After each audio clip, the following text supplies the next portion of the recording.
자, 여러분 축복합니다. 자, 오늘은 엔타임 강의 드디어 이제 종강을 합니다. 이건 105강이고요. 벌써 2년 넘게 해왔는데, 텍스트는 계시록이지만은 계시록과 관련돼서 여러 가지 마지막 때 주제들을 쭉 다루고 있었고요. 드디어 그걸 종강합니다. 여러분 맨 마지막 페이지가 몇 페이지예요? 몇 페이지요? 1444페이지. 그것도 참 숫자가 또 1444로 됐는지. 1444페이지. 책으로 한 이 정도 돼요, 지금. 양면을 해서.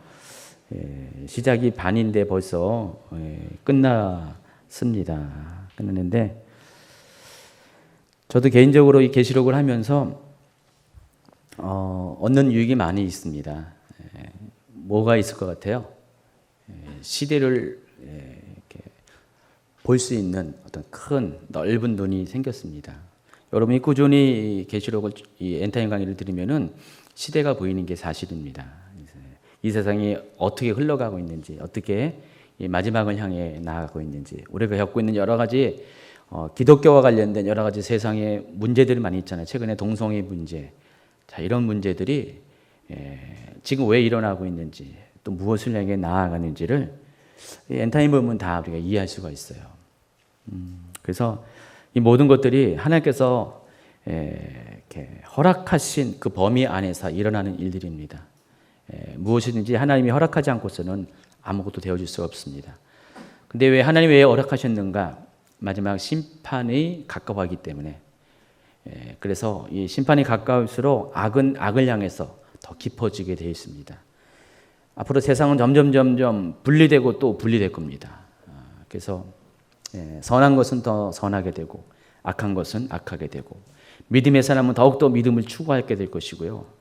또 반대로 믿는다고 하지만은 종교에 옷만 입고 믿음이 없이 그냥 종교인의 삶을 살아가는 사람이 많아질 것입니다. 세상이 교회도 핍박하지만 교회가 또 교회를 핍박하는 시대, 앞으로 우리가 앞에 펼쳐진 시대라는 것입니다. 그래서 마지막 때 잘 믿는다는 거 어려운 일이 맞아요. 그러나 하나님은 정말 잘 믿는 사람들을 만들어 주실 것이에요. 그들을 모아 주실 것이고요.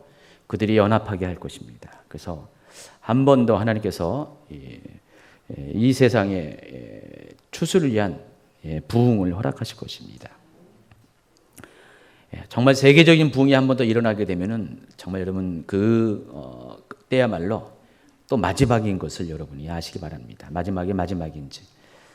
여러 가지 마지막 때 징조 중에 많이 있지만은 그 중에 하나가 마지막 때는 한 번 더 하나님께서 부흥을 허락하실 것이에요. 그때가 오거들랑 이제 모든 것이 회복됐으니까 이 세상이 하나님 나라로 영원할 것이다. 그건 착각이고요.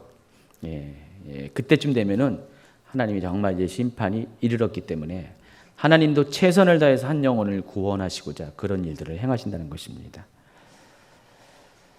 자, 오늘 105강이고 계시록의 마지막 부분을 같이 다루도록 하겠습니다. 계시록 22장 6절부터 22절까지.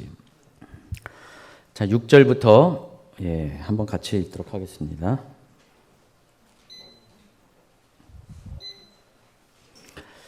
또 그가 내게 말하기를 이 말은 신실하고 참된지라 주 곧 선지자들의 영의 하나님이 그의 종들에게 반드시 속히 되어질 일을 보이시려고 그의 천사를 보내셨도다. 보라, 내가 속히 오리니 이 두루마리의 예언의 말씀을 지키는 자는 복이 있으리라 하더라. 이것들을 보고 들은 자는 나 요한이니 내가 듣고 볼 때 이 일을 내게 보이던 천사의 발 앞에 경배하려고 엎드렸더니 그가 내게 말하기를 나는 너와 내 형제 선지자들과 또 이 두루마리의 말을 지키는 자들과 함께 된 종이니 그리하지 말고 하나님께 경배하라 하더라. 또 내게 말하되 이 두루마리의 예언의 말씀을 임봉하지 말라. 때가 가까우니라. 불의를 행하는 자는 그대로 불의를 행하고 더러운 자는 그대로 더럽고 의로운 자는 그대로 의를 행하고 거룩한 자는 그대로 거룩하게 하라. 보라, 내가 속히 오리니 내가 줄 상이 내게 있어 각 사람에게 그가 행한 대로 갚아주리라. 나는 알파와 오메가요 처음과 마지막이요 시작과 마침이라. 자기 두루마리를 빠는 자들은 복이 있나니 이는 그들이 생명나무에 나아가며 문들을 통하여 성에 들어갈 권세를 받으려 함이로다. 개들과 점술가들과 음행하는 자들과 살인자들과 우상 숭배자들과 및 거짓말을 좋아하며 지어내는 자는 다 성 밖에 있으리라. 나 예수는 교회들 위하여 내 사자를 보내어 이것들을 너희에게 증언하게 하였노라. 나는 다윗의 뿌리요 자손이니 곧 광명한 새벽벌이라 하시더라.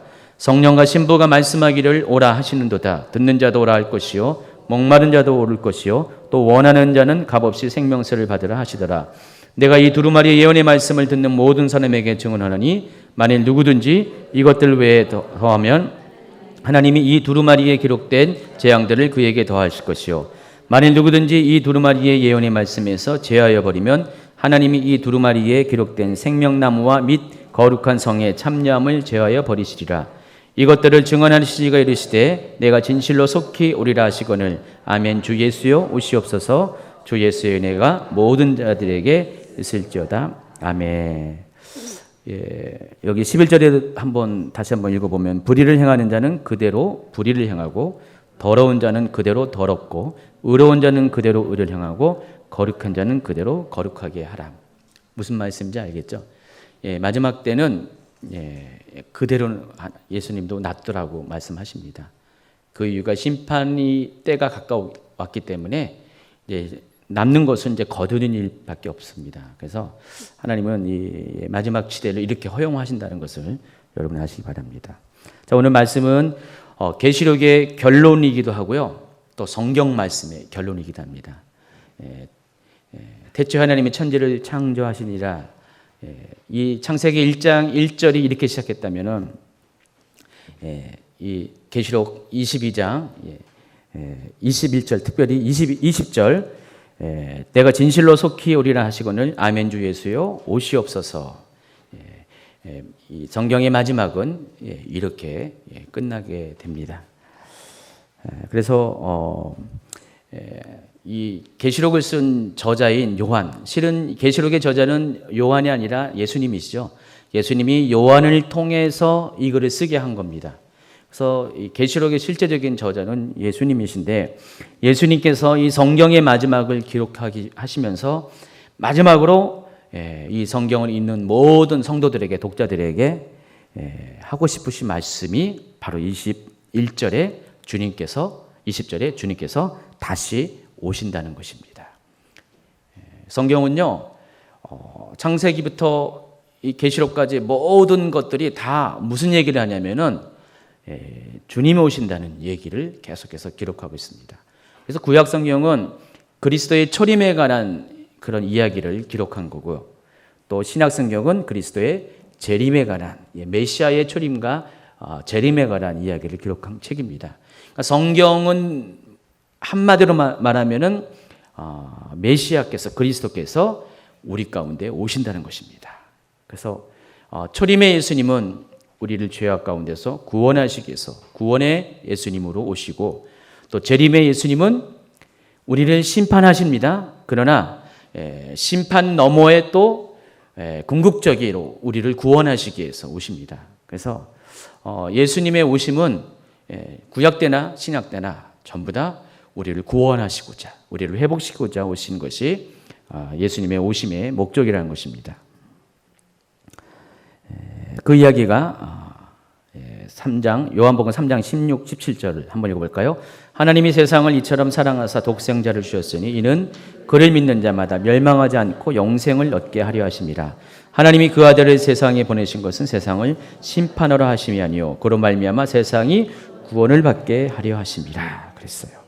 이것 때문에 예수님이 오셨고, 예수님이 다시 오심은 심판을 뛰어넘어서, 심판이 먼저 있지만은 심판을 뛰어넘어서 우리의 구원과 상급을 위해서 예수님이 다시 오신다는 것입니다. 계시록 22장 12, 13, 14절 보라 내가 속히 오리니 내가 줄 상이 내게 있어 각 사람에게 그가 행한 대로 갚아주리라. 자기 두루마리를 빠는 자들은 복이 있느니 이는 그들이 생명나무에 나아가며 문들을 통하여 성에 들어갈 권세를 받으려 함이로다. 자, 예수님의 다시 오심은 바로 이 같은 목적을 가지고 오셨다는 것입니다. 그래서 예수님의 다시 오심에 대해서 여러분 기쁨을 가지고 맞이하셔야 돼요. 세상이 이렇게 마지막을 향해 갈 때 많은 사람들은 세상이 이렇게 마지막을 가는 것이 굉장히 두려워하는 것이 사실입니다. 여러분, 세상이 이렇게 멸망당하는 거 두려워하지 않으시죠? 그 이유가 뭐죠? 심판 너머에 있을 구원을 여러분이 바라보고 있기 때문에 그렇습니다. 그러나 이 다시 오심에 대한 믿음이 없는 사람들은요, 크리스찬일지라도 이 마지막에 대한 것이 굉장히 두려워합니다. 굉장히 부담스러워하세요. 그래서 마지막 얘기하면은 왜 그런 얘기 하냐고.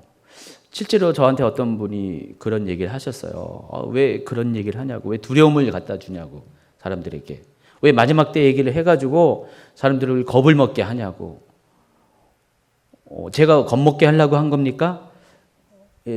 물론 두려움이 필요하긴 하지만은 궁극적인 목적은 주님이 다시 오신 것을 말하기 위해서 마지막을 얘기한 거지 심판으로 끝내는 것이 아니죠. 근데 크리스천 중에서 많은 분들이 다시 오실 주님에 대해서는 마음이 좀 이렇게 가지 않고 그냥 심판에 관한 두려움이 가득 찬 분이 많이 있어요. 아마 여기 계신 분들 중에서도 그런 어떤 수준에서 심판에 대한 두려움을 가지고 계시록 뭐 엔타임 이런 얘기를 듣기를 원치 않은 분들이 적잖이 계셨을 것이에요.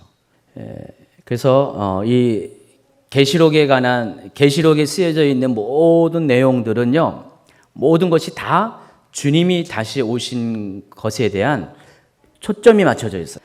그래서 계시록은 이 마지막 때에 반드시 속히 일어날 일에 대한 계시를 적은 것입니다. 1장 1절을 보세요. 계시록의 기록 목적이 이렇게 나와 있습니다. 한번 같이 읽겠습니다. 예수 그리스도의 계시라. 이는 하나님이 그에게 주사 반드시 속히 일어나는 일들을 그 종들에게 보이시려고 그의 천사를 그 종 요한에게 보내어 알게 하신 것이라. 1장 1절부터 계시록의 기록 목적이 뭐라고요? 반드시 속히 일어날 일들을 그 종들에게 보이시려고. 이 종들이 의미하는 것이 계시록 2장 3장에 나와 있는 바로 7 교회의 사자들, 바로 교회의 감독들을 말하는 것입니다. 자, 그런데 이 내용이 다시 계시록 22장 6절에 보면은 계시록을 종료하는 이 마지막 장에도 똑같이 나와 있습니다. 같이 있습니다. 또 그가 내게 말하기를 이 말은 신실하고 참된지라 주 곧 선지자들의 영이 하나님이 그의 종들에게 반드시 속히 되어질 일을 보이시려고 그의 천사를 보내셨도다. 1장과 22장 공통적으로 동일한 말을 하고 있어요. 그러니까 계시록은 반드시 속히 일어나는 일들을 보여주려고 그 종들에게 알게 하기 위해서 쓰여진 책이라는 것을 여러분이 아시기 바랍니다. 계시록 기록 목적이 뭐라고요? 반드시 속히 일어날 일들을 종들에게 보이기 위해서. 그래서 계시록 22장에는 3번에 걸쳐서 예수님께서 다시 오실 것에 대해서 반복적으로 말씀하십니다. 7절 보라 내가 속히 오리니. 12절에도요. 보라 내가 속히 오리니. 20절 내가 진실로 속히 오리니. 계속해서 그 얘기를 계속 반복하고 있어요. 예수님이 다시 오신다. 속히 오신다. 곧 오신다. 그래서 계시록은 그 얘기를 하려고 한 거예요. 그냥 심판, 너희들이 잘못하면 심판받는다. 그 얘기를 하는 목적이 아니라니까요. 주님이 다시 오신다는 그 말을 하기 위해서 계시록이 쓰여진 것이고, 근데 주님이 다시 오시기 전에 되어져야 될 일들이 바로 심판이라는 것이죠. 그러니까 심판을 목적으로 쓴 기록이 아닙니다. 이 계시록은 율법적인 관점이 아니라 구원의 관점이에요. 우리가 모든 성경은 다 똑같이 율법적인 관점에서 읽으면 안 되죠. 무조건 하나님이 우리를 심판하기 위해서 율법의 잣대에 맞춰서 의인과 악인을 나누기 위해서 성경이 기록된 게 아니라 죄인 되어서도 악인 되어서도 의인이 되게 해서 그들조차도 구원하기 위한 하나님의 구원의 계획을 말하기 위해서 성경이 쓰여진 것입니다. 그래서 계시록도 심판에 관한 이야기가 초점이 절대 아닙니다. 구원에 관한 것입니다. 속히 다시 오심으로 인해서 모든 만물이 회복되는 것, 하나님 나라가 회복되는 것, 하나님이 지으신 이 창조 세계가 회복되기를 원하는 바로 그 하나님의 마음 계획을 기록한 것이 바로 계시록이라는 것입니다. 그런데 이 일이 회복되기 위해서는, 이루어지기 위해서, 성취되기 위해서는 그리스도께서 오셔야 된다는 것입니다. 다른 어떤 것도 영향력을 끼칠 수가 없습니다. 오직 예수님께서 오셔야지만 이 모든 것이 가능해진다는 것입니다. 그래서 주님이 다시 오시면 세상을 심판하실 것이고 하나님 나라를 이 땅 가운데 그리고 영원한 왕국 가운데서 예수님께서 완성시켜 주실 것입니다. 또 어떤 분들은요, 이 계시록을 어떻게 해석하냐면은 이 마지막 때에 대한 관점에서 바라보지 않고요, 요한이 살던 그 1세기의 상황에 한정되어서 이 계시록의 기록 목적이 당시에 핍박당하는, 박해당하는 그리스도인들을 위해서 기록된 말씀이다. 그렇게 시대를 한정해서 그렇게 계시록을 설명합니다. 그래서 이것을 과거주의적 해석이라고 합니다. 예전에 다 설명한 건데요, 초기 강의에서. 그러니까 계시록을 과거의 일로, 과거의 역사책으로 이렇게 생각한다는 것이죠. 그래서 미래의 일이 아니라는 거예요. 이미 이 요한계시록은 요한의 시대에 이미 성취된 것으로 이렇게 간주한다는 것입니다. 그래서 그때 이 요한계시록의 저자는 다 그때 당시에 1세기 말 옆 당시에 박해받은 크리스찬들이고 현재의 우리 크리스찬들이 아니라는 것입니다. 과거주의적 해석이라고 합니다. 또 하나의 관점은 역사주의적 해석이라고 하는데, 여러분 이거 많이 익숙할 겁니다. 이 세대주의적 종말론과 관련된 건데, 이 시대가 어떻게 보냐면은 이 계시록에 나와 있는 시대를, 특별히 7교회, 소아시아의 7교회를 그 요한 시대부터 정말로 마지막 때 예수님이 다시 오시는 그 시대까지, 과거주의적 해석은 1세기로 끝나지만 이건 대신 그 1세기 무렵부터 정말로 마지막 미래까지 그 시대의 모두를 카운트해 가지고요, 7교회를 사도 요한 시대부터 마지막 때까지 순차적으로 오는 교회의 역사로 이렇게 이해합니다. 자, 그러면 에베소 교회가 언제일 것 같아요? 에베소 교회는 바로 1세기까지예요. 1세기 무렵까지의 교회를 에베소 교회라고 말합니다. 그 다음에 서머나 교회가 기독교가 공인되기 전까지, 이런 식으로 카운트해요. 그래서 한 가지 교회가 남았는데 그게 라오디게아 교회라는 것입니다. 그래서 아마도 지금부터 주님이 다시 오실 때까지 존재하는 교회의 모습이 라오디게아 교회처럼 보일 것이다, 되어질 것이다. 라오디게아 교회의 모습이 뭐죠? 뜨뜻미지근한 것, 차지도 덥지도 않은 것. 마지막 때 교회가 그렇게 될 것이다, 그렇게 이야기합니다. 아까 그 서머나 교회는 박해받는 교회잖아요. 실제로 기독교의 공인되기 전까지 250년 동안에 10번의 대박해를 통해서 기독교가 굉장히 많이 박해를 받았잖아요. 그래서 그때의 교회를 대표하는 것이 서머나 교회다, 이런 식으로 해석을 했거든요. 이게 바로 역사주의적인 해석입니다. 그러나 그렇지 않습니다. 이 7개의 소아시아의 7개 교회는 그때 당시도 현존했던 교회이기도 하고요. 그리고 모든 교회 시대에 각가지 모습으로 다 있었고요. 특별히 마지막 시대는 이 7가지의 교회가 다 공존을 할 거라는 것입니다. 여러분, 지금 라오디게아 교회 같은 그런 교회 모습이 많이 있는 건 사실이에요. 그러나 모든 교회가 다 뜨뜻미지근합니까? 아닙니다. 제가 보면 볼수록 더욱더 의로움을 추구하는 교회들이 많아지고 있어요. 더욱더 정결함을, 더욱더 하나님과의 친밀감, 그리스도의 신부의 모습으로 되어지려고 하는 더욱더 모이를 힘쓰는 교회들이 많아진 것 사실이거든요. 그러니까 교회의 모습들이 굉장히 지금도 다양하게 존재하고 있다는 것입니다. 그래서 이 마지막 때는 이 7가지의 교회의 모습이 다 있어요. 그래서 결과적으로 이 계시록의 역사는 1세기의 교회의 현재적인 모습이기도 하고 또 마지막 때에 일어날 교회의 모습이기도 한다는 것입니다.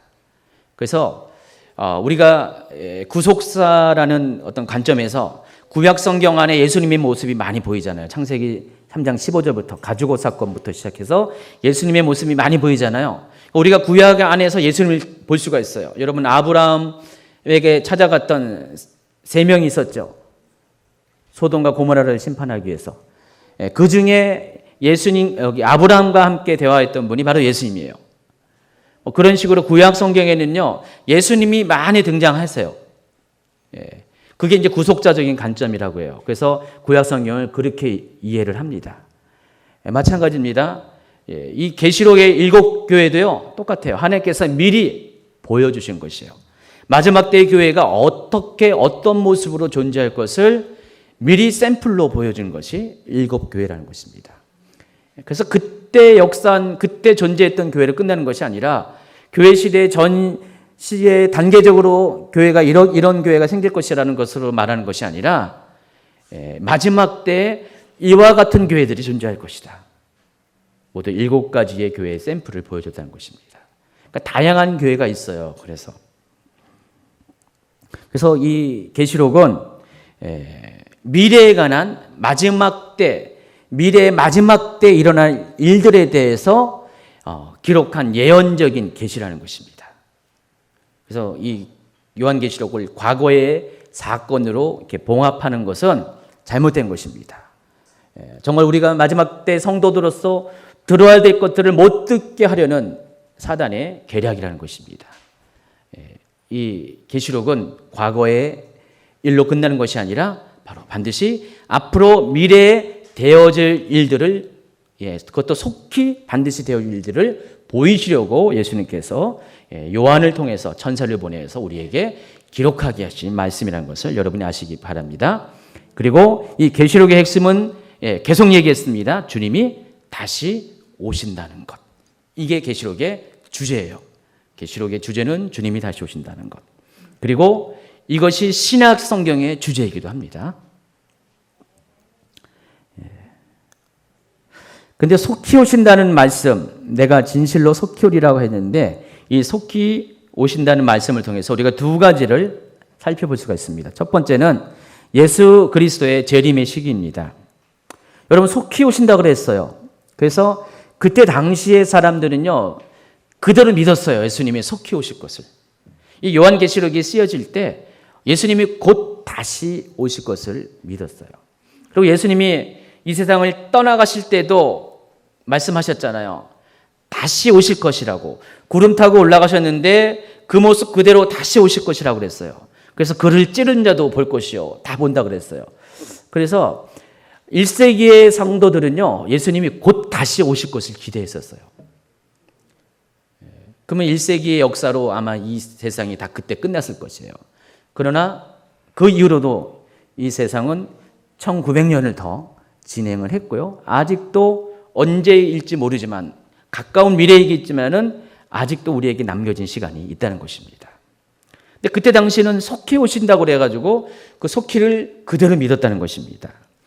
우리 예언적인 이 언어 중에 하나가 속히 온다, 곧 온다. 이게 몇 년인 것 같아요? 예전에 우리 강의 들었죠? 하나님에게는 하루가 1000년 같고 1000년이 하루 같다는 것이죠. 우리 개념에서 속히가 금방이라고 생각하지만은 하나님의 관점에서는 이 시간은 1000년도 정말 눈 깜짝할 사이네요. 예수님이 속히 오신다는 오신다고 말씀하셨지만은 그 속히 오실 위한 모든 조건이 채워져야지만 오시는 거죠.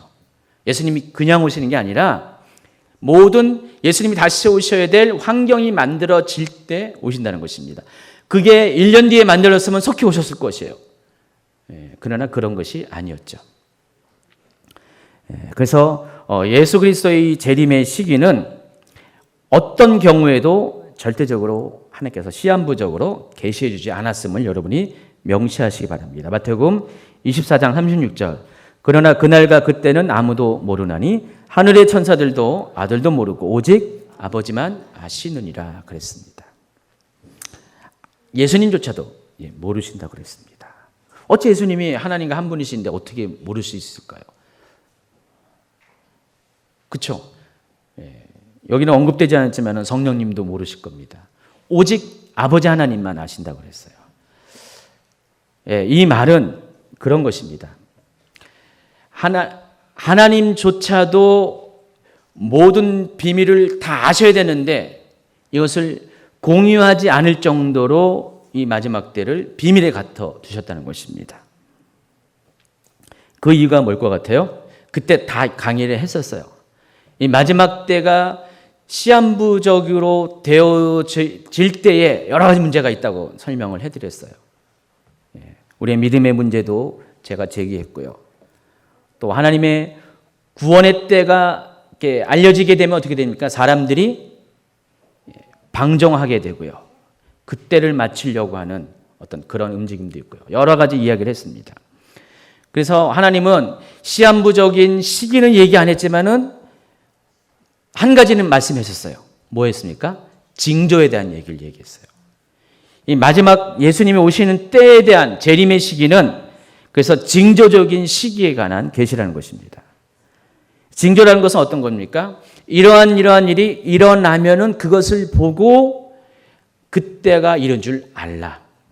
여러분 기미라고 아시죠? 기미. 여자들 이 기미 말고 무슨 일이 일어날 때의 기미. 근데 기미가 많은 분은 좀 진행되면 죽음꾀가 되더라고요. 그것도 기미인 것 같아요. 그렇죠? 기미는 어떤 일이 일어나려고 하는 움직임을 말하는 것입니다. 그래서 어떤 일이 일어나는 것을 보면은 어떤 조짐을 보면은 그러한 일이 있을 것이라고 너희들이 예측하라. 그 얘기입니다. 자연 현상 중에서도 그잖아요. 무슨 쓰나미가 몰려오거나 지진이 일 때 동물들이 먼저 안다고 했잖아요. 그래서 이 개도 그렇고요. 이 동물들이 굉장히 예민하잖아요. 자연 현상에 대해서. 그래서 뭐 무슨 지진이라면 무슨 뭐가 뭐 떼지어서 막 어디 가고 뭐 그런다고 했잖아요. 동물들은 다 아는데 인간만 몰라요. 마지막 때가 가까이 오는데 개만도 못한 분들이 참 많은 것 같아요. 마지막 때가 이루고 있는데. 그래서 하나님이 이런 개들에게도 보여주는 그런 어떤 육적인 예민함의 느낌이 있는 것처럼 마지막 때가 일어날 때는 반드시 사람들이 알 수 있도록 징조로 보여준다는 것입니다. 산 무너지는 거는 뭐 사람은 몰라요. 그러나 마지막 때는 반드시 알려준다는 것이에요. 왜 그래요? 반드시 피해야 되기 때문에, 알고 대비해야 되기 때문에. 산 무너지는 수준이 아니잖아요. 세상이 완전히 무너지는데, 세상이 없어지는데 그때를 피할 줄 알게끔 알려주셔야 되잖아요. 충분히 알려주셔야 되잖아요. 그게 징조라는 것입니다. 그래서 계시록뿐만 아니라 구약 성경에서 모든 선지자에서도 마지막 때에 대해서 계시를 이렇게 열어주고 있어요. 마지막 때 이런 일이 있을 것이다. 여러분 구약 성경에 그 엔타임을 다루는 종말 복음서가 뭐예요? 다니엘서잖아요. 우리가 이제 이 엔타임 완전히 끝나면은 계시록 끝나면 다니엘서를 할 건데 그 다니엘서에도 마지막 때 이런 일이 있을 것이다라고 여러 가지 이야기를 하고 있습니다. 자, 그런데 어느 때라고 시한부적으로 가르쳐 준 거 있습니까? 있긴 있죠. 한때, 두때, 반때 뭐 이렇게 그런 거 있죠. 그러나 그것이 어떤 종말의 타임에 부분적인 어떤 얘기를 한 거지 어느 시기에 종말이 온다 그건 아니죠. 그래서 다 그 다니엘서도 그렇고 이런 일이 일어날 것이라는 징조에 관한 얘기만 기록이 되어 있어요. 그래서 이 징조에 대해서 가장 많이 기록된 것이 뭐 있어요? 신약성경에 마태복음 24장. 그러니까 마태복음 24장은 전적으로 마지막 때 어떤 일이 일어날 것인가에 대한 그 징조를 알게 하기 위한 전문적인 기록이라는 것입니다. 어느 날 예수님과 제자들이 예루살렘 성전에 앞에 이르렀을 때 제자들이 막 이 성전의 모습을 보고 예수님의 자랑을 했잖아요. 그래서 예수님이 뭐라고 했습니까? 이 성전이 무너질 것이다 그랬습니다. 이 이야기를 들은 제자들이 깜짝 놀라서 아니 도대체 그런 일이 어떻게 일어날 수 있습니까? 묻습니다. 언제 그런 일이 일어날 것이고 주님이 다시 오심에 대해서 주님이 다시 오실 때 어떤 일이 일어날 것입니다라고 물었을 때 그에 대한 대답이 24장 전체예요. 그래서 24장의 이야기를 쭉 들어보면은 마지막 때 일어날 일들에 대한 징조들이 쭉 나와 있어요. 여러 가지가 나와 있습니다. 이 마태복음 24장과 또 계시록 6장, 7장이 서로 짝을 이룹니다. 그래서 계시록 6장, 7장에 뭐가 나와 있습니까? 마지막 때 일어날 7가지의 징조가 있습니다. 그래서 인을 뜰 때마다 계시록 5장에서 보좌에 앉으신 분, 곧 하나님께서 오른손에 붙잡고 있는 두루마리에 인을 뜰 때마다 한 가지의 사건들이 일어나죠. 첫 번째가 뭡니까? 흰말을 타고 온 사람이 등장하고요. 붉은 말, 청황색 말, 검은 말. 이런 어떤 징조들이 쫙 일어나잖아요. 근데 제가 뭐라 그랬어요? 이 7인의 재앙을 가리켜서 뭐라고 표현했습니까? 징조라 그랬어요. 징조. 이 징조는 지금 여기껏 제가 말씀한 거와 똑같아요. 마지막 때에 심판이 이를 것에 대해서 미리 알게 하는 그런 샘플적인 사건들을 말하는 것이에요. 근데 그게 계시록 24장의 내용과 이 7인의 그런 재앙과 짝을 이루고 있습니다. 7인의 재앙이 끝난 다음에 뭐가 있습니까? 또 7 나팔 재앙이 있죠. 나팔을 뭐라고 표현했죠? 경고라고 그랬어요. 나팔은 경고를 하는 겁니다. 나팔을 불면서 지금 적이 침입했으니까, 심판이 일어났으니까 여러분 깨워서 지금 피신하라. 그게 이제 나팔이에요. 그 나팔 재앙은 징조보다 더 강도가 세고 범위가 넓습니다. 그래서 인의 재앙은 4분의 1만 죽임을 당하죠. 4분의 1만 피해를 보죠. 그러나 이 나팔 재앙은 3분의 1이에요. 근데 이 나팔 재앙까지는 아직은 심판이 아니에요. 징조와 경고예요. 그 심판은 언제 있습니까? 7 대접재앙. 그래서 이 7 대접재앙은 성도의 휴거가 있은 후에 7 나팔까지는 성도가 같이 있습니다. 성도들도 다 그것을 경험하는 재앙이에요. 어떤 분들은 이 모든 재앙들이 성도가 휴거된 이후에 일어날 것이라고 이야기를 해요. 그러나 아닙니다. 이 성경의 어떤 문맥 이런 모든 것을 보면은 이 나팔 재앙까지는 성도들이 같이 존재해요. 마지막 나팔이 불려질 그때 마지막 나팔 소리와 함께 주님이 다시 오시는 것이죠. 공중에서 구름 타시고. 그러면 먼저 죽은 자가 부활하고 또 살아있는 자가 변화되어서 하늘로 공중으로 끌어올려가는 휴거 사건, 랩처 사건이 일어나게 된다는 것입니다. 그래서 이 심판의 대접장이 진행될 때 모든 것이 다 파괴가 돼요. 4분의 1, 3분의 1에서 이제는 전적인 파괴가 일어나게 됩니다. 이것이 계시록의 어떤 그런 단계별로 진행되는 플롯입니다. 그래서 이런 식으로 마지막 일들이 일어나게 될 것입니다. 어쨌든 이러한 모든 이야기들이 심판에 앞서서 경고에 앞서서 징조라는 걸 통해서 미리 하나님이 알려주신다는 것입니다. 그래서 여러분 마지막 때에서 두려워하지 말아야 될 이유 중에 하나가 뭐냐면은 하나님이 다 알게 해요. 깨어있는 사람은 정말로 알게 합니다. 지금도 어느 정도 이 마지막 때가 가까워 왔다는 것을 여러분 다 알고 있죠. 혹시 나는 전혀 몰랐습니다라고 생각하시는 분. 나는 뭔 말인지도 몰랐고요. 그런 일이 있나요? 그렇게 생각하시는 분 계세요? 없나요? 다행입니다. 네. 하나님 지금 웬만하면은 이구동성으로 전부 다 말세야 말세. 그냥 농담식으로 말세가 아니라 이 세상에 정말 마지막이라는 것들을 여러분이 한 번쯤은 다 실감하는 그런 고백들을 하게 하신다는 것입니다. 지금 세상이 마지막 때로 가고 있는 것이 맞아요. 그러나 이 마지막 때는 이미 예수님이 초림 때부터 시작했어요. 우리가 관심 가져야 될 것은 마지막이죠. 진짜 마지막 말세지마를 우리가 관심 가져야 되죠. 그래서 우리가 이 마지막의 마지막까지 이르는 가정 속에 하나님은 반드시 우리가 이 마지막의 마지막이 오고 있다는 것을, 임박했다는 것을 알게 해주는 여러 가지 사건들을, 징조들을 보여주신다는 것입니다. 그래서 여러분이 그것을 알게 될 거예요. 정말 이제는 주님이 오시는 것 같다라는 것을 여러분이 눈으로 확인하게 하는 그 모든 과정을 겪어낸 다음에 주님이 다시 오신다는 거죠. 주님이 어느 날 갑자기 몰래 한 영혼이라도 구원받지 못하도록 이것들 쌤통이다 하면서 그렇게 오시지 않는다는 것입니다. 우리가 많이 오해하는 거예요. 주님이 그런 식으로 온다고 생각하는 분들이 많이 있어요. 주님이 도둑같이 오신다고 말씀하셨기 때문에, 밤중에 오신다고 말씀하시는데, 여러분, 우리가 밤중이죠. 저 미국은 낮이에요. 그 물리적인 밤중이 아니라는 것이죠. 시대적인 밤중입니다.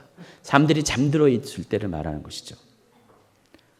주님은 한 영혼을 구원하기 위해서 최대한 애를 쓰시는데, 마지막 한순간까지도 이 대환란 기간 가운데서도 남겨진 자들을 구원하기 위해서 주님은 마지막까지 복음을 전하실 텐데, 주님을 너무 이렇게 우리가 오해하게 하는 그런 이야기를 많이 하는 것 같아요. 절대로 숨어서 몰래 아무도 모르게 쌤통이다 하고 오시는 주님은 아니시라는 것입니다. 말씀 그대로 주님이 다시 오신 것을 보게 한다고 그랬었어요. 주님은 여러분에게 보여주실 것이에요. 정말 마지막이, 지금은 정말 마지막이라는 것을 알게 해주신다는 것입니다. 그러나 중요한 것은 아무리 알게 하셔도요, 모르는 사람은 여전히 몰라요. 그러나 조금이라도 깨어있는 사람은 알게 된다는 것입니다. 마지막 시대가 그렇게 가고 있어요. 그래서 아까 22장 몇 절이었습니까? 11절에 또 한번 읽어드리면, 불의를 행하는 자는 그대로 불의를 행하고, 더러운 자는 그대로 더럽고, 의로운 자는 그대로 의를 행하고, 거룩한 자는 그대로 거룩하게 하라. 이렇게 말씀하신 것이에요. 불의한 자, 더러운 자는요, 여전히 주님이 다시 오신다 해도 그런 삶을 살 수밖에 없다는 것입니다. 그래서 시대는 점점 이렇게 예민하게 깨어있는 사람과 그렇지 않은 사람으로 나눠지게 돼요. 심지어 교회도 그렇다는 것입니다. 교회도 깨어있는 교회가 더 많아질 것이고요, 여전히 마지막 때에서 문을 닫는 교회들이 많아지게 될 것입니다. 그래도 요즘은 예전처럼 계시록 개자만 얘기해도 이단이라는 소리를 하는 경우는 많지 않아요. 근데 옛날에는 계시록에 개자만 얘기해도 이상하게 봐요. 마지막 때 얘기하면은. 근데 지금은 그래도 많은 교회에서 마지막 때에 대한 이야기를 이야기하고 있는 것이 참 감사하죠. 그럼에도 불구하고 그것을 받아들이지 않고 말하는 것을 허용하지 않는 교회들이 또 있다는 것입니다. 그래서 마지막 때 우리가 굉장히 중요한 것이 성령의 음성을 듣는 교회에 속해야 돼요. 일곱 교회에게 하신 말씀, 공의하신 말씀이 뭐래요? 성령이 교회들에게 하시는 말씀을 들어라. 앞에 뭐 있습니까? 귀 있는 자들. 여러분 귀 없습니까? 다 있어요. 무슨 길 말합니까? 깨어있는 귀, 영적인 귀. 그러니까 성령의 음성을 들을 수 있는 길을 말하는 것인데, 하나님은 마지막 때 우리 모두에게 당부하는 것이, 주님이 다시 오시니까 성령께서 계속 그 얘기를 하고 계시니까 그것을 들을 수 있는 귀를 가질 것을 여러분에게 당부하시는 것입니다. 그런 사람이 이기는 자가 되는 것이에요. 그러니까 일곱 교회 모두 똑같이 빠지지 않고 똑같이 귀 있는 자는 성령이 교회들에게 하신 말씀을 들을지어다 반복적으로 말씀했어요. 그러니까 모든 교회가 다 들어야 된다는 것입니다. 둘째로 주님께서 속히 오신다는 말의 의미는 마지막 때를 살아가는 성도들에게 어떻게 살아야 하는지, 곧 믿는 자로서의 삶의 자세를 깨우치는 말씀이기도 합니다. 그러니까 주님이 속히 오신다, 그럴 때 어떻게 됩니까? 오시겠지, 당연히 오시겠지. 여러분 아주 편하게 받아들입니까?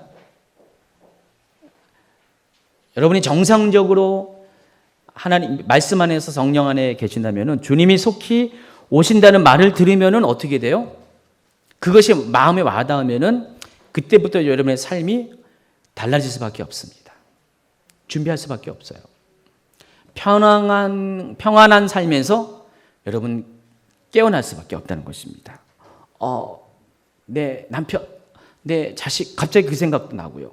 그전에는 여러분만 쭉 이렇게 신앙생활 하다가 주님이 곧 다시 온신다는 말을 들었을 때는요, 그것이 임박했다는 것이 느껴지게 되면은 당장 남편 걱정하고요, 자식 걱정하면서 그들의 영혼을 구원코자 하는 그런 갑자기 그런 동기가 막 믿음이 일어나게 된다는 것입니다. 더불어서 여러분 삶도 똑같죠. 내가 구원받아야 된다는 것, 내가 버림받지 말아야 된다는 것, 내가 들림받아야 된다는 그런 생각들이 물밀듯이 찾아오게 된다는 것입니다. 그래서 주님이 계속 다시 오신다, 다시 오신다고 외친 이유가 그 말은 여러분을 계속해서 깨어나라, 일어나라, 온전한 삶을 살라, 그런 것으로 여러분이 받아들이게 한다는 것입니다. 누가복음 12장 35절, 허리에 띠를 띠고 등불을 켜고 서 있으라. 너희는 마치 그 주인이 혼인집에 돌아와 문을 두드리면 곧 열어주려고 기다리는 사람과 같이 되라. 36절, 이러므로 너희는 장차 올 이 모든 일을 능히 피하고 인자 앞에 서도록 항상 기도하며 깨어있으라 하시니라. 주님이 다시 오실 때, 오신다는 이 말은 여러분 이런 삶을 살 수 있도록 여러분을 깨어나게 한다는 것입니다.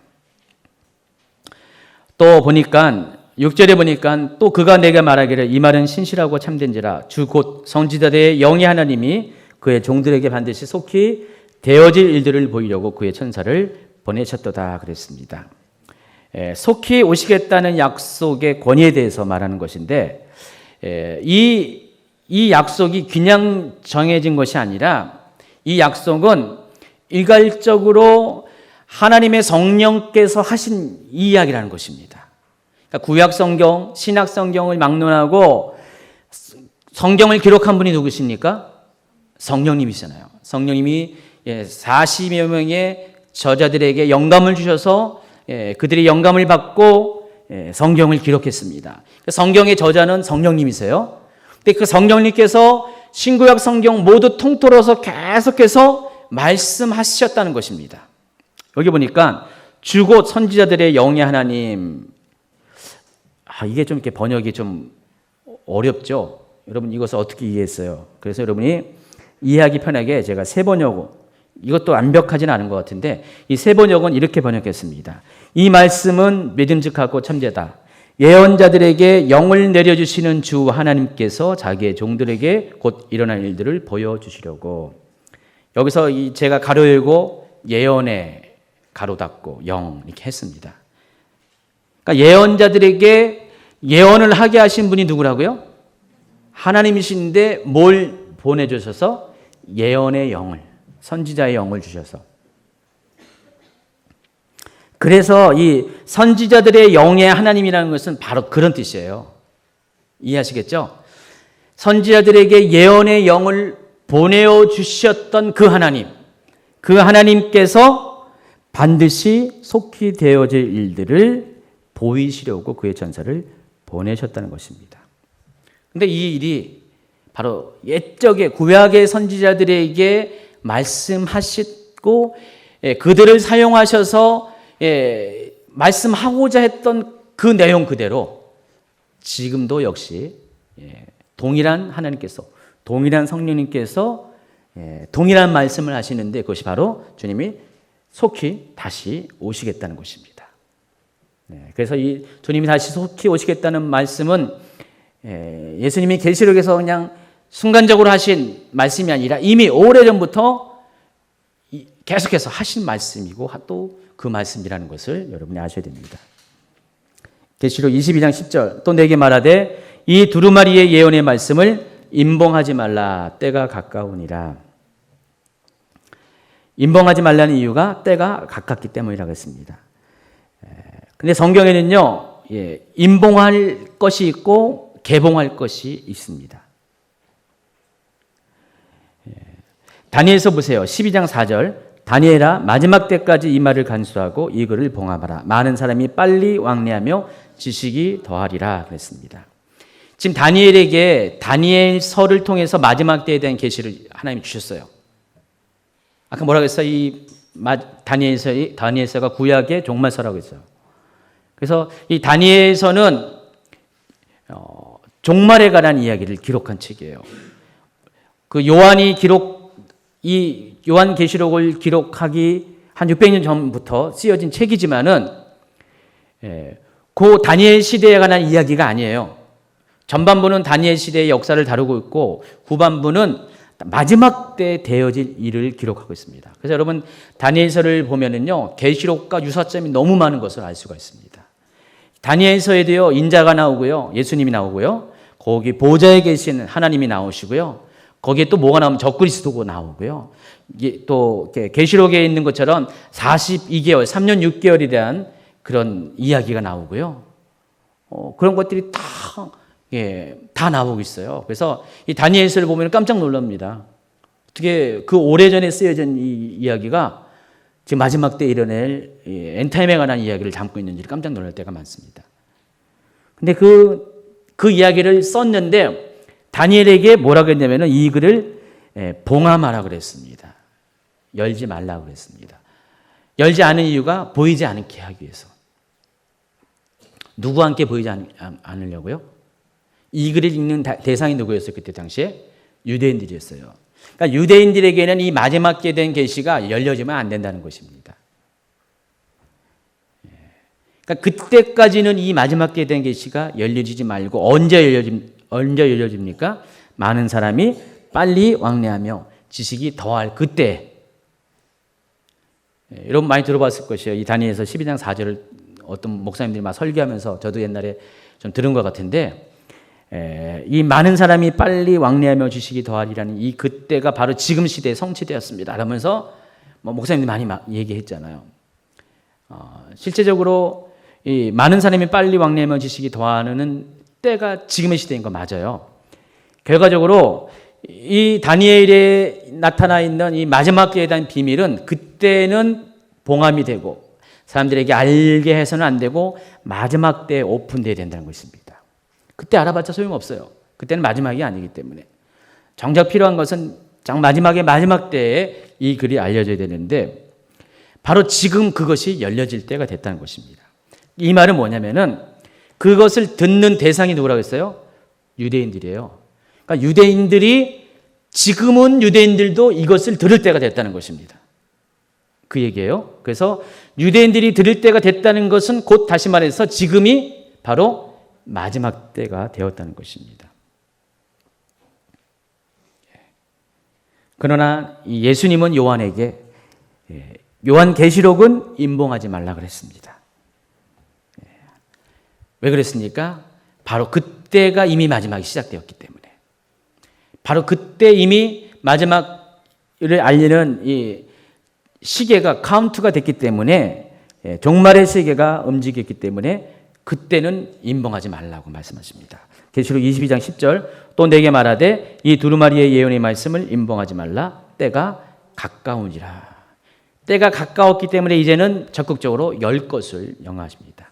그럼 계시록 5장에 나와 있는 5장에 나와 있는 하나님 오른손에 붙잡고 있는 그 임봉된 7개 인으로 밀봉된 이 책이 뭐라고 했어요? 이 두루마리가 무슨 내용을 담고 있다고 그랬어요? 마지막 때에 일어날 일에 대한 것을 기록한 책이에요. 근데 하나님 오른손에 붙잡고 있기 때문에 아무도 접근할 수가 없잖아요. 건들 수가 없어요. 근데 이것이 열려져야지만 됐어요. 왜냐하면 이 열려져야지 하나님의 심판이 임할 것이고 심판이 임한 후에 하나님 나라가 임해야 되기 때문에 자, 이것을 고대했던 먼저 죽은 성도들 그리고 하늘의 그런 존귀한 그런 존재들, 천사들, 생물들, 장로들이 이것 때문에 전전긍긍한 거예요. 자기들은 건들 수 없는 것. 누가 이 인을 뗄까? 그럴 때 슬피 울고 있을 때 누가 그랬습니까? 누가 보였습니까? 바로 유다의 사자, 어린 양 대신 예수님이 보였어요.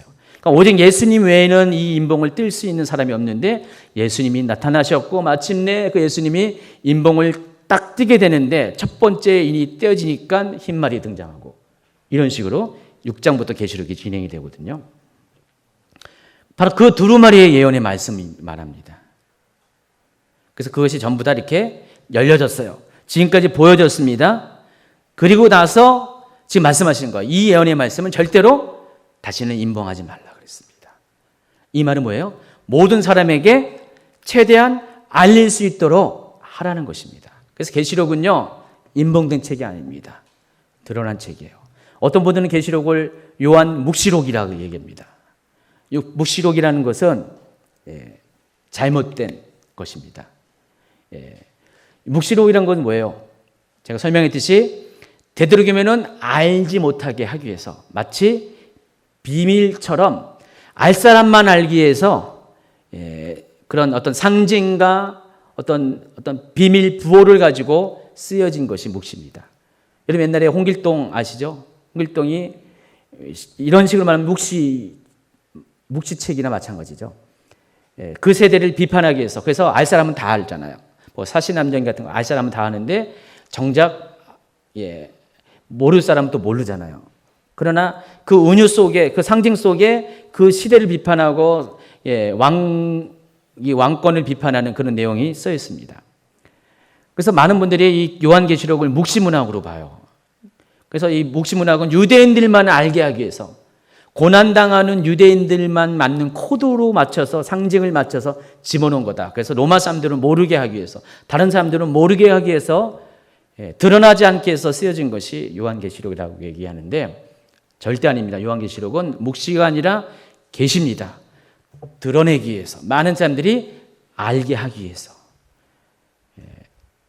그 하나님 오른손에 들려있는 이 마지막 때에 일어날 일들을 기록한 이 두루마리가 시나리오가 펼쳐져야지 세상 끝이 오고 세상 끝이 와야지 하나님 나라가 도래하기 때문에 이것을 고대하는 사람들의 입장에서 그것은 반드시 이것이 숨겨지면 안 돼요. 드러내야 되는 것이죠. 열려져야 되죠.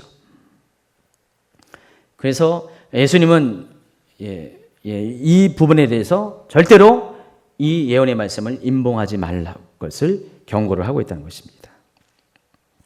그만큼 때가 임박했기 때문에 그것을 임봉하지 말라는 것입니다. 4번 보겠습니다. 속히 오실 주님을 기다리는 성도의 자세. 7절 보라 내가 속히 오리니 이 두루마리의 예언의 말씀을 지킨 자는 복이 있나니 복이 있으리라 하더라. 그래서 이 예언의 말씀을 지킨다는 것이 과연 어떤 의미가 있는 것일까? 14절에는요. 자기 두루마기를 빠는 자들은 복이 있다 그랬습니다. 이는 그들이 생명나무에 나아가서 문들을 통하여 성에 들어갈 권세를 받으려 함이라 그랬습니다. 우리가 어떻게 이 마지막 때를 속히 오는 마지막 때를 준비하냐? 첫 번째가 여러분 두루마기를 빨아야 됩니다. 빨래를 하라는 것입니다.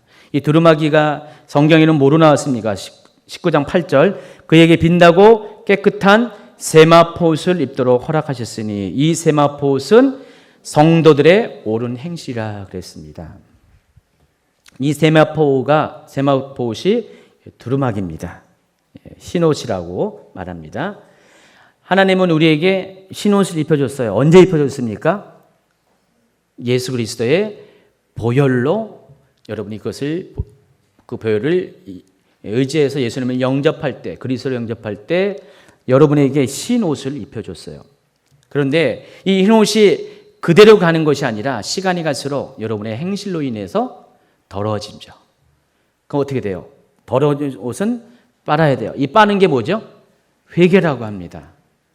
그래서 여러분은 날마다 여러분 손빨래를 하고 있어요. 어떤 분들은 하루에도 수없이 많이 빨래를 하고 있고요. 어떤 분들은 가끔 빨래를 하고 있어요. 그래서 제가 알아요.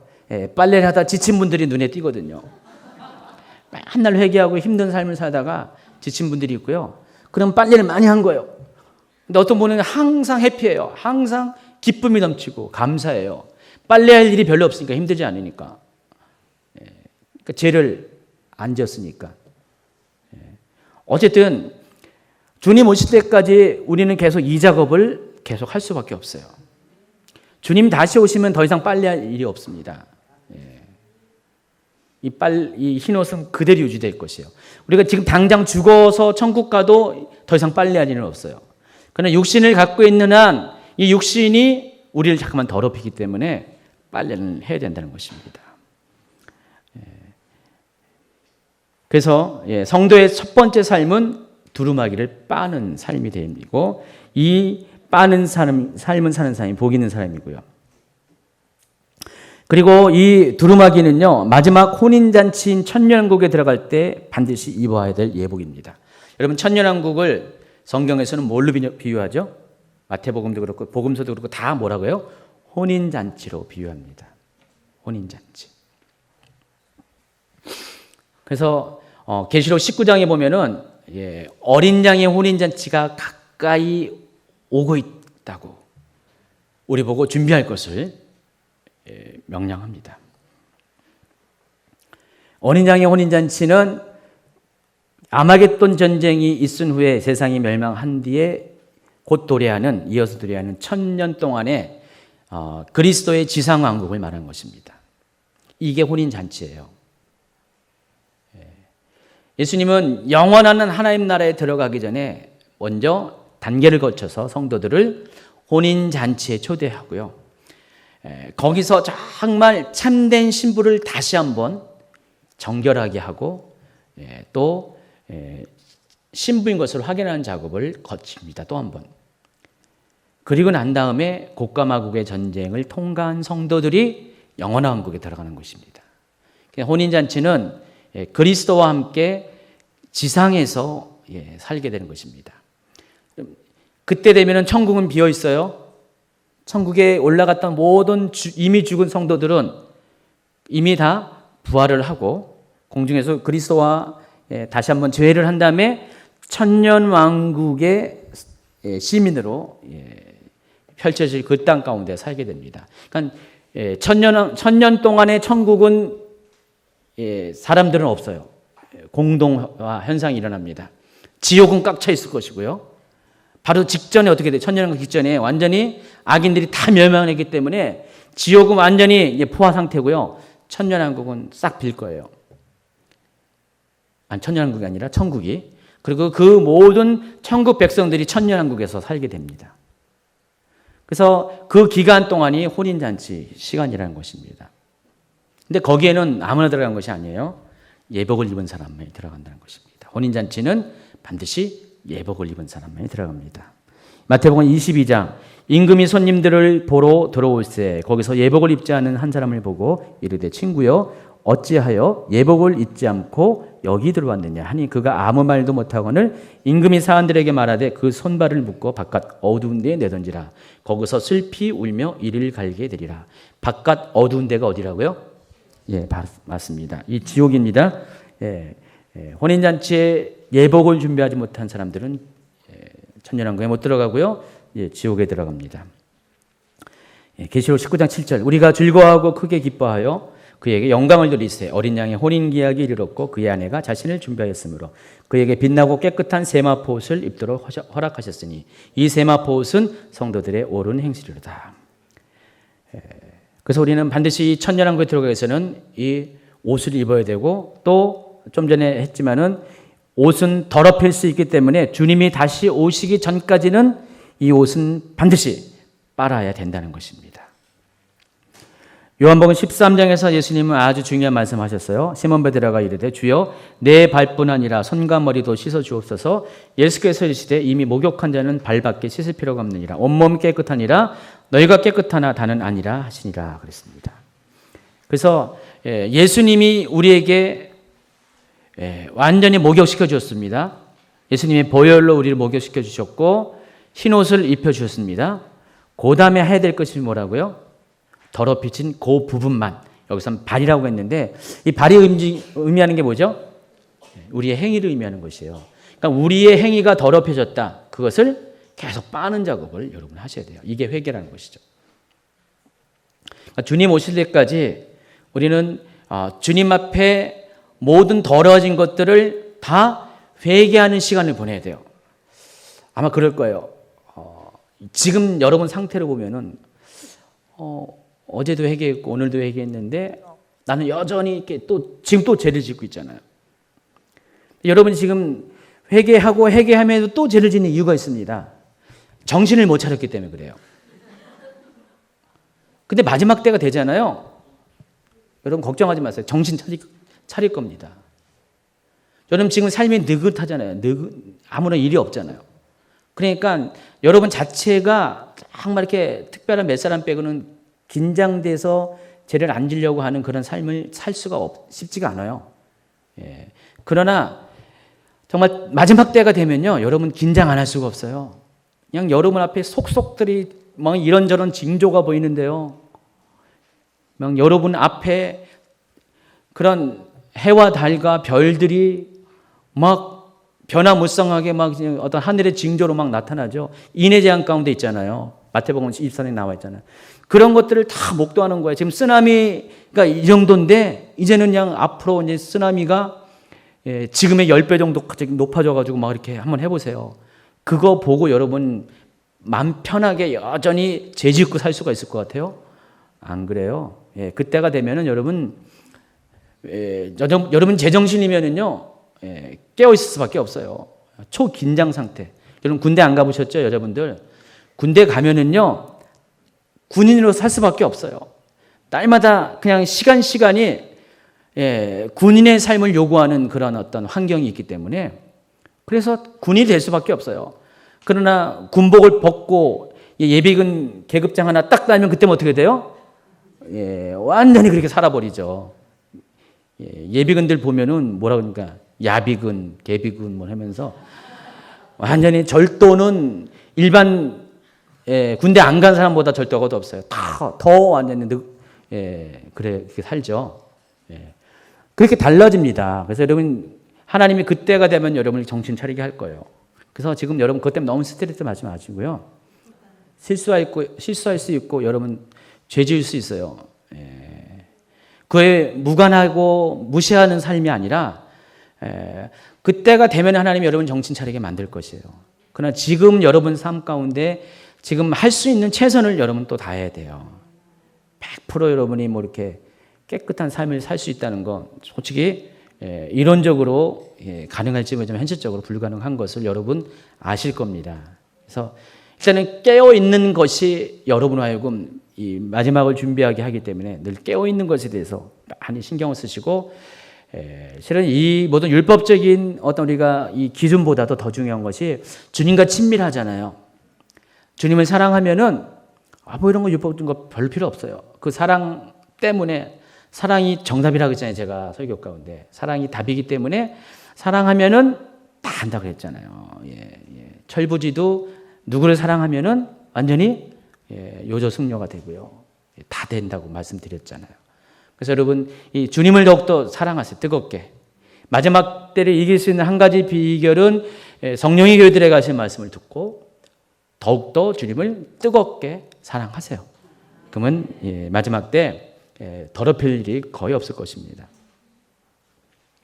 그래서 주님의 신부들에게 두 가지를 요청합니다. 예언의 말씀을 지키라. 이 두루마리에 예언의 말씀을 지키는 자는 복이 있나니 그 가운데 기록한 것을 지키는 자는 복이 있나니. 전부 다 이 예언의 말씀을 지키는 것을 계속 얘기합니다. 이 예언의 말씀은 이 계시록에 있는 예언의 말씀을 말하는 것입니다. 여러분 마지막 때에 그리고 자기의 두루마리를 빨아라. 자, 그런데 이제 17절에 보면은 또 한 가지의 또 이렇게 넘어가야 될 그런 해석의 문제가 있습니다. 한번 읽어볼까요? 성령과 신부가 말씀하시기를 오라 하시는도다. 듣는 자도 오라 할 것이요 목마른 자도 올 것이요 또 원하는 자도 값없이 생명수를 받으라 하십니다. 성령과 신부가 말씀하셨다 그랬습니다. 하나님 왕국으로 초청하는데 그 초청자가 성령과 신부라고 했습니다. 성령에 대해서는 여러분 다 아세요. 특별히 이해 못할 것이 없습니다. 성령은 뭐라고 했어요? 이 마지막 때에 계시를 이끌어 가시는 주체가 성령이시라고 했잖아요. 성령께서 뭐라고 했어요? 교회들에게 말씀하시잖아요. 계시록 1장 10절 주의 날에 내가 성령에 감동되어 내 뒤에서 나는 나팔 소리 같은 음성을 들으니 2장 7절 귀 있는 자는 성령의 교회들에 가신 말씀을 들을지어다 4장 2절 내가 곧 성령에 감동되었으니 17장 3절 곧 성령으로 나를 데리고 21장 10절 성령으로 나를 데리고 계속해서 성령이 이 계시록을 이끌어 가고 있다는 것을 여러분이 알 수가 있습니다. 또 아까 읽어드린 그 계시록 21장 6절 말씀 또 19장 10절의 말씀 보니까 예수의 증언은 예언의 영이다 그랬습니다. 근데 이 예수의 증언은 예언의 영이라는 이 말 자체도 비슷한 거예요. 이 예수님께서 이렇게 지금까지 마지막 때에 대해서 천사를 보내어서 요한을 통해서 말씀하신 이 모든 이 마지막 때에 대한 예언이 다 뭐라고요? 대언의 영이라고 그랬습니다. 누가 하셨다는 거예요? 성령께서 대언의 영을 통해서 그렇게 했다는 것입니다. 그러니까 예수님의 하신 말씀 모두, 예수님의 증언 모두도 다 성령께서 이끌어 주셨다는 그 얘기를 하는 것입니다. 그런데 신부가 문제예요. 이 하나의 왕국으로 출현한 것이 성령과 신부라고 했는데 여러분 신부라는 개념이 뭐예요? 여러분 알고 있는 거예요? 바로 그리스도의 신부, 교회들을 말하는 거잖아요. 근데 성령이 말씀하신다. 근데 교회가 말씀하신다. 그러니까 성도가 말씀하신다. 성도가 말씀하시기를 뭐라고요? 오라 하시는도다. 듣는 자도 올라갈 것이죠. 여러분 좀 이게 좀 약간 문맥적으로 뭔가 캐시천이 있지 않아요? 계시록에 지금 몇 가지 이런 어떤 난제들이 좀 있습니다. 그래서 과연 여기서 신부가 의미하는 것이 뭘까? 그러니까 전통적인 해석은 교회를 가리키는데 성경에 보세요. 고린도후서 11장 2절, 19장 7절 다 보면은 전부 다 이 신부를 교회로 묘사하고 있잖아요. 그럼 교회가 말씀하신다. 말씀하신다. 이 말은 또 뭐예요? 성도가 말씀하신다. 또 높임말이잖아요. 무슨 성도가 무슨 말씀하십니까? 말하는 거죠. 그래서 약간 좀 이렇게 애매한 것이 있어요. 자, 그런데 계시록 21장 2절과 9절 10절을 보면은요.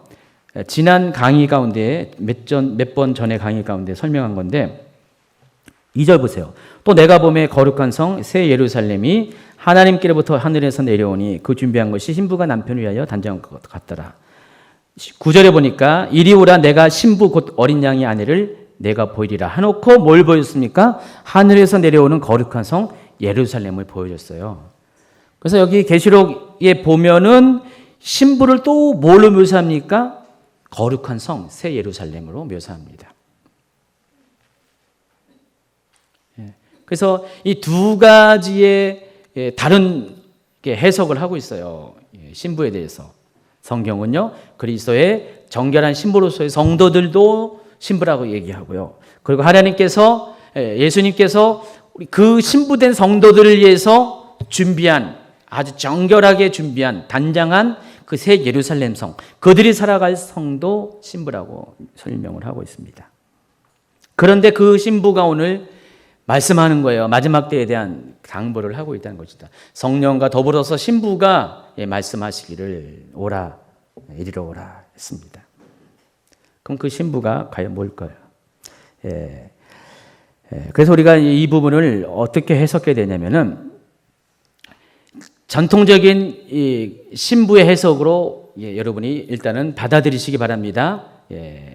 그러면서도 지금 이 계시록 요 22장이 쓰여진 시점을 여러분이 카운트를 하셔야 돼요. 자, 이 시점이 어떤 시점입니까? 이미 계시록 21장에 거룩한 성, 어린 양의 신부된 아내된 예루살렘 성을 소개한 뒤에 나온 얘기예요.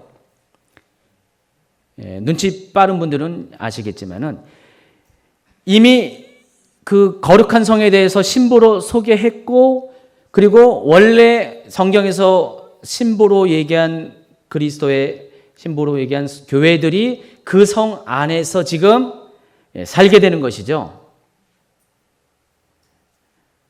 다시 말해서 이 성 안에 있는 사람들이 누구라고요? 지금 신부예요. 그전에는 권위가 없었어요, 우리가.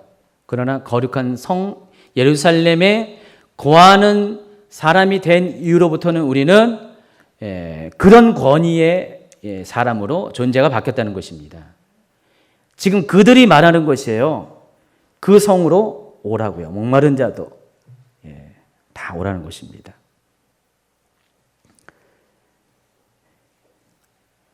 하나님은 그 성령과 더불어서 그 그리스도의 신부된 또 신부로서 준비된 성 안에 이미 살게 되는 거룩한 성도들의 입술을 통해서 이 마지막 때 주님께로 올 것을 듣는 자도 올 것이고 목마른 자도 올 것을 이렇게 말씀을 하고 계신다는 것입니다.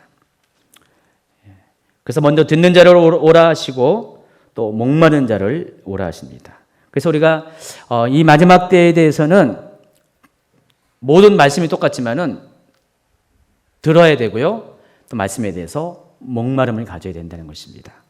그런 사람을 하나님은 초청하십니다. 무엇을 위해서? 생명수를 마시게 하기 위해서. 이 생명수는 영원한 왕국에서 영원한 생명을 가지고 살아가는 사람들에게 주어지는 것입니다. 생명나무와 더불어서. 그러나 세상 가운데 세상 것으로 해결하는 사람들은 이 초청에서 제외될 수밖에 없습니다. 또 6번에 보면 예언의 가감죄라고 했습니다. 18, 19절 내가 이 두루마리의 예언의 말씀을 듣는 모든 사람에게 증언하노니 만일 누구든지 이것들 외에 더하면 하나님이 이 두루마리에 기록된 재앙들을 그에게 더할 것이요 만일 누구든지 이 두루마리의 예언의 말씀에서 제하여버리면 하나님이 이 두루마리에 기록된 생명나무와 및 거룩한 성의 참여함을 제하여버리시라고 했습니다. 18절과 19절은 세 번에 걸쳐서 두루마리를 언급하고요. 이 22장에는 계속 두루마리를 많이 하는데 특별히 이 두 절만 해도 두루마리를 세 번에 걸쳐서 언급합니다. 두루마리가 뭐라 그랬어요? 지금까지 하나님께서 요한을 통해서 천사들에게 전하여 준 천사들을 통해서 요한에게 전하여 준 이 마지막 때 일어날 일들. 이 두루마기가 실은 어디에 있습니까? 하나님 오른손에 있었던 바로 그 두루마리. 그 두루마리에 쓰여져 있던 그 예언의 말씀. 이것들을 어떻게 했습니까? 더하지 말고 빼지 말라 그랬습니다. 그래서 하나님 나라 가면은요 덧셈과 뺄셈이 없어요. 산수 싫어하는 분들은 그곳에서는 산수할 이유가 없습니다. 덧셈과 뺄셈이 없습니다. 기록한 그대로 하나님이 우리에게 이것을 더하거나 빼지 말라 그랬습니다. 더하거나 빼면 어떻게 했습니까? 재앙이 내려진다는 것입니다. 그 재앙이 뭡니까? 생명나무와 영원한 그의 영광에 참여하지 못하게 된 지옥에 간다는 것입니다. 더하거나 빼지 말라 그랬습니다. 이 더하거나 빼지 말란다는 것은 왜 그러냐면은 이 하나님 손에 들려진 이 두루마리는 그럴까봐 처음부터 하나님 오른손에 붙잡혀 있었고요. 안팎으로 쓰여졌어요. 여러분 안팎으로 쓰여졌다는 것이 뭘 의미한다고 얘기했어요? 옛날에 고대에는요. 그때 당시에는 우리가 무슨 계약서를 쓰는데 지금은 이제 한 면으로 쓰잖아요. 혹시 위조할까봐 양면으로 썼어요. 똑같은 내용을. 혹시라도 위조할까봐. 한쪽이 고치면은 또 한쪽도 고쳐야 되잖아요. 그럼 티가 나잖아요. 여러분 완벽하게 고칠 수 있겠어요? 뭔가 티가 나요. 그렇기 때문에 이것을 고치려면 양쪽을 다 고쳐야 되니까 위조하지 못하도록 양면으로 썼습니다. 아주 중요한 물건일수록 문서일수록 하나님 오른손에 있는 이 두루마리가 양면으로 쓰였다고 그랬잖아요. 계시록 5장을 보세요. 그리고 7개의 인으로 딱딱딱딱 붙여놨어요. 7이라는 것은 숫자가 의미하는 것은 완전수를 말하는 겁니다. 완벽한 보안 장치를 해놨다는 것입니다. 하나님 오른손 양면으로 쓰여 있고 7개. 그만큼 이것은 변질되어서는 안 돼요. 왜곡되어서는 안 됩니다. 왜냐하면 마지막 때 사람의 생명을 좌지우지하는 너무나 중요한 말씀이기 때문에 이거는 변동이 있어야 돼서 안 됩니다. 그래서 이 오른손의 두루마리는 굉장히 중요한 건데 마지막으로 또 당부하는 거예요. 이것을 더하거나 제하여 버리지 말라. 만약 이렇게 되면은 중요한 건 네 생명이, 네 영원한 생명이 지옥에 갈 것이다. 영원한 심판에 받게 될 것이다. 그렇게 경고하는 것입니다. 그만큼 아주 중요한 것이기 때문에 만약 누구든지 이것을 외에 더하면 하나님께서 이 책에 기록된 재앙들을 더하게 될 것이다. 여러분 더합니까? 사람들이 요즘 많아요. 더하는 사람 많습니다. 여러분 이 이단 중에서 마지막에 가까우니까 가장 왕성하게 활동하는 이단들이 다 계시록 갖고 하는 이단들이에요. 그거 아세요? 최근에 이단들에서 가장 왕성한 게 계시록 갖고 하는 이단들입니다. 뭐 다 하잖아요. 거의 다 요즘 이렇게 뜨는 이단들이 있잖아요. 예전부터 있었던 이단들 말고 요즘 아주 몇십 년 동안에 최근에 이렇게 세를 넓혀가고 있는 이단들 다 계시록이에요. 다 계시록입니다. 근데 거기 내용들을 보면은 다 더하는 거예요. 다. 근데 이 말씀을 보면은요, 제가 뭐 딴 말씀이 아니라 이 성경 말씀 더하면은 분명히 뭐라고 했어요? 생명나무 열매를 먹지 못한다고 했어요. 영원한 왕국에 참여하지 못하세요. 그들은 자기들이 구원받을 것이라고 철두철미하게 믿고 있지만은 다 지옥 갑니다. 100% 지옥 갑니다. 그 사람들은 지옥 갈 수밖에 없어요. 그러니까 성경에 쓰여진 대로가 아닌 왜곡시키고 이것을 전부 다 이렇게 변경시켰기 때문에 변개시켰기 때문에 그리고 그것을 한 사람에게 이렇게 적용시켰기 때문에 그것은 지옥 갈 수밖에 없습니다. 마지막 때가 갈수록 이런 일이 많아질 것입니다. 그래서 그들의 모습을 보더라도 지금 때가 임박했다는 것들을 여러분이 아셔야 됩니다.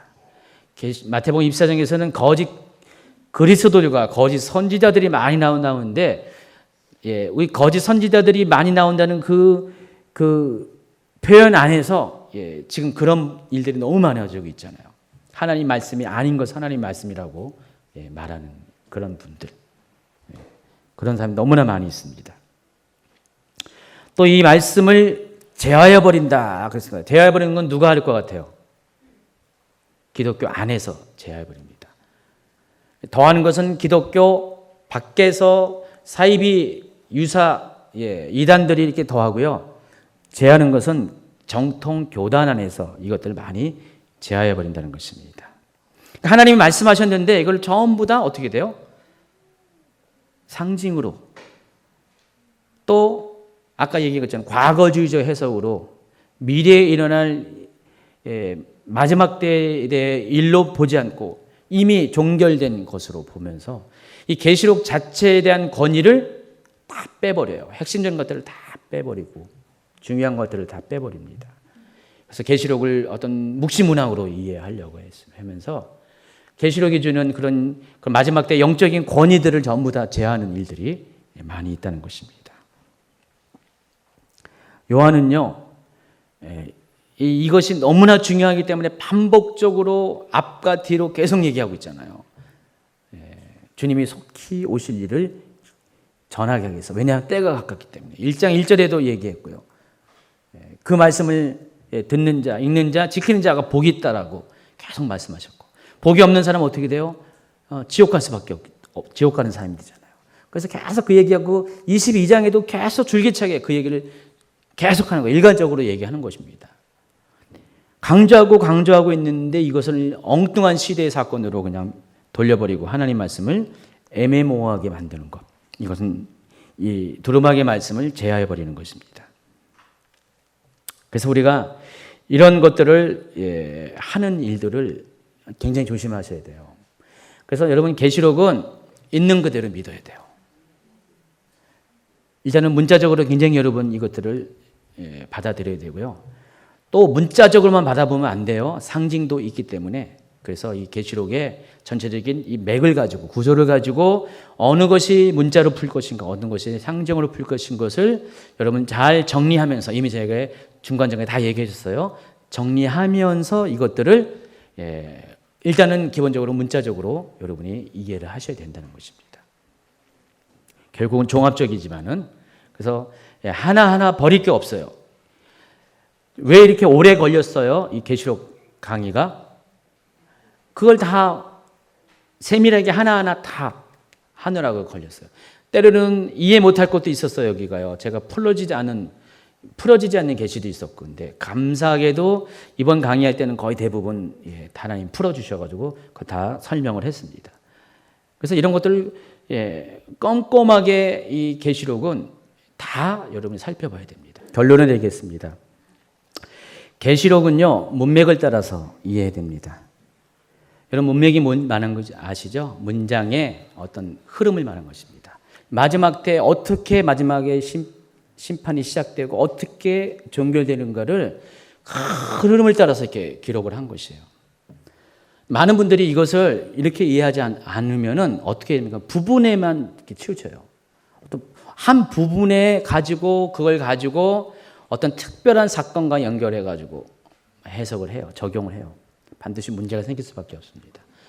계시록은 반드시 스토리를 중심으로 이해를 하셔야 된다는 것입니다. 어떤 한 부분에 이렇게 스탑돼 가지고 거기에 멈춰서 거기를 집중적으로 그것만 생각하면 절대로 안 되는 겁니다. 어떤 분들은 14만 4천만 계속 거기만 눈이 꽂혀가지고 그것만 얘기하고, 어떤 사람은 짐승의 표에만 꽂혀가지고요. 어떤 사람은 그냥 아마겟돈 전쟁만 꽂혀가지고요. 뭔 사건만 일어나면 전부 다 그냥 아마겟돈에 연결해가지고요. 곧 아마겟돈이 일어날 겁니다. 전쟁이 일어날 겁니다. 여러분, 제가 얘기했죠. 아마겟돈만 보면은 그런데 또 뒤에 보면 곡과 마곡의 전쟁이잖아요. 1000년 뒤에. 이 두 전쟁은 다른 전쟁에도 불구하고 이걸 같이 보면서 아마겟돈에 맞춰서 곡과 마곡의 전쟁을 끌어들여가지고 곡과 마곡이라는 그 지명을 또 현재화 시켜가지고요. 막 그렇게 그냥 막 이렇게 하죠. 제가 또 이 말을 하면 또 저한테 또 싫다고 막 그런 분이 생길 거예요. 근데 이것은 전체적인 흐름으로 봐야 되는데, 그럼 아마겟돈 전쟁과 곡과 마곡의 전쟁은 다른 전쟁이에요. 완전히 다른 전쟁이에요. 1000년의 시간 차이가 있는 것이고요. 곡과 마곡의 전쟁은 어떤 문자적인 것으로 해석하면 안 되죠. 그때가 되면 이미 세상의 지명들은 다 없어졌기 때문에 상징적인 것으로 봐야 되거든요. 그 곡과 마곡이라는 것을 상징으로 봐야 돼요. 그러니까 곡이라는 상징이 있고 마곡이라는 상징이 있는 그것으로 봐야 되는데, 그것을 문자적으로 그렇게 보면 문제가 생길 수밖에 없어요. 그래서 이것을 전체적인 흐름 안에서 크게 눈을 한 번에 보면서 이렇게 해야 돼요. 이렇게 너무 이렇게 망원경으로 이렇게 보면 안 됩니다. 넓게 바라봐야 된다는 것입니다. 이게 요한계시록을 보는 여러분 관점이 되어야 되는 것입니다. 한쪽만 고집하면 절대 안 됩니다. 혹시 여러분이 이제 이렇게 성경을 여러분 따로 이제 이 계시록을 읽게 될 거예요. 읽게 되면서 쫙 해보면 어느 순간 어느 뭐가 여러분들 깨달은 것이 있어요. 뭔가가 탁 튀면서 와, 이게 이런 것이나 라고 그런 어떤 때가 오는데, 실은 그것이 굉장히 여러분 조심할 때예요. 여러분이 깨닫는 그 순간에 여러분이 이단이 될 수가 있어요. 정말 계시록은 그럴 테니까요. 깨닫는 그 순간에 여러분이 이상한 얘기가 하실 테니까요. 그래서 여러분 겸손케 하는 것은 이 계시록을 전체로 보게 하는 것. 전체를 보면은요, 계시록은 하나님께서 마지막 때 반드시 속히 일어날 일에 대해서 어떻게 그 일이 일어나는 것을 영화의 스토리처럼, 시나리오처럼 우리에게 이렇게 이런 순서로 될 것이라는 것을 알려주는 것이에요. 미리 그것을 알고 대비하고 준비하고 그런 일이 생겨날 때 깨어서 그것들을 맞이하라고 그렇게 주신 것이라는 것을 여러분이 아시기 바랍니다. 이해하시겠죠? 계시록은 증언하시는 이고 예수 그리스도의 마지막 당부의 말씀으로 끝을 맺습니다. 이것들을 증언하신 이가 이르시되 내가 진실로 속히 오리라. 예수님이 오라고 했어요. 마지막 한마디 하셨어요. 내가 진실로 속히 오리라. 이에 대한 성도들의 대답이 나와 있습니다. 아멘. 주 예수여 오시옵소서. 이게 헬라어로 뭐라고 했어요? 마라나타. 이걸로 끝을 맺습니다. 주님이 다시 오실 것이다. 그리고 그에 대한 대답으로서 주님 꼭 반드시 어서 오시옵소서. 그 고백으로 끝을 맺습니다. 신앙인의 정체성이 이래야 됩니다. 주님이 오신다는 그 말씀에 바로 이거다 하면서 주님 오세요 지금. 주님을 그렇게 주님 다시 오신 것을 맞이할 그런 마음과 삶의 준비가 여러분 되어 있어야 한다는 것입니다. 그래서 주님이 다시 오시옵소서라는 이 말 속에 신앙인의 성도의 정체성이 담겨져 있는 것을 여러분 아시기 바랍니다. 여러분에게 그것이 이 계시록을 마감하면서 딱 가슴 속에 있어야 돼요. 그래서 주님의 일들을 많이 행하셔야 될 것 같아요. 마지막에 성도의 삶은 세상에 속하면 안 됩니다. 죄에 관여한 삶에 살 수가 없습니다. 이것을 한마디로 말하면은 흰옷 입은 거룩한 행실로서 준비된 삶을 살라고 말했습니다. 여러분, 주님이 가까이 올수록 우리는 늘 언제나 그리스도의 신부의 영성을 가져야 됩니다. 말만 영성이 아니라 삶도 그리스도의 신부의 삶을 살아가야 된다는 것입니다. 그래서 어느 날 여러분이 옆에 사람을 볼 때 정말 아름다운 신부의 모습으로 얼굴이 빛나고 삶이 빛나는 것들을 서로가 확인하셔야 돼요. 여러분, 이렇게 항상 그리스도인은 얼굴 가운데 빛이 나야 됩니다. 그리스도의 빛이, 말씀의 빛이, 은혜의 빛이 나야 돼요. 그래서 얼굴이 여러분을 증명할 수가 있습니다. 아무리 화장품으로 발라서 가꾼 것이 아니라, 그것이 아니라 여러분이 마음이 준비가 되잖아요. 마음이 이렇게 거룩함으로, 기쁨으로 준비가 되면 얼굴이 환할 수밖에 없어요. 하나님은 그런 사람을 예쁜 사람으로, 아름다운 신부로 이렇게 인정하실 것이에요. 그래서 제가 이렇게 틈틈이 확인할 겁니다. 참, 이 얼굴이 밝은지, 빛이 나는지, 예수님 때문에 기뻐하는지, 행복한지를 보면은 여러분의 마음이 드러날 것이고, 여러분의 영성이 드러나게 된다는 것입니다. 오늘 마지막으로 여러분 기도하시기 바랍니다.